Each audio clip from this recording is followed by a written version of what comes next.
మనకు కూలికి పిలుస్తూ తప్పించి మరి మన ప్రోగ్రామ్ ఎందుకు వస్తలేదు? ఒక లీడర్ దగ్గర మన ప్రోగ్రామ్ పట్టుకుంటారు. ఎమ్మెల్యే ప్రోగ్రామ్ అయితే, ఎంపీ ప్రోగ్రామ్ అయితే, అయ్యా మరి మీరు పట్టుకోవద్దు, మరి మీరు నిరుద్యోగ కళాకారులు మనం గల్లా బట్టి అడిగితే మరి వాళ్ళు ఎందుకు వస్తారు? ఒక్కసారి ఆలోచన చేయాలని. మరి ఇక్కడైనా నిరుద్యోగ కళాకారులు అందరూ ఒక్కటే మరి మన రంగన్న ఆధ్వర్యంలో, నేర్మల కిషోర్ ఆధ్వర్యంలో, ధర్మజన్ ఆధ్వర్యంలో, మరి హనుమశంకర్ ఆధ్వర్యంలో మనం పోరాటం చేయాలి.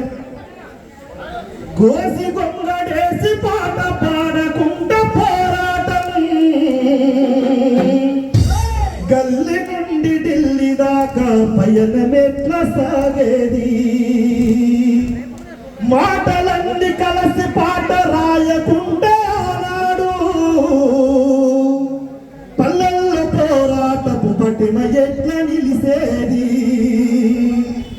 గోసి గొంగడేసుకొని పాటలు మాటలతో తెలంగాణ వచ్చేలాగా తెగించి కొట్లాడమంది. పాట కాదంటారా నాయకులారా, పోరు పాట చెయ్యలేదంటారా నేతల్లారా? ఉద్యమము ఉర్రుతలోకి సాగిందంటే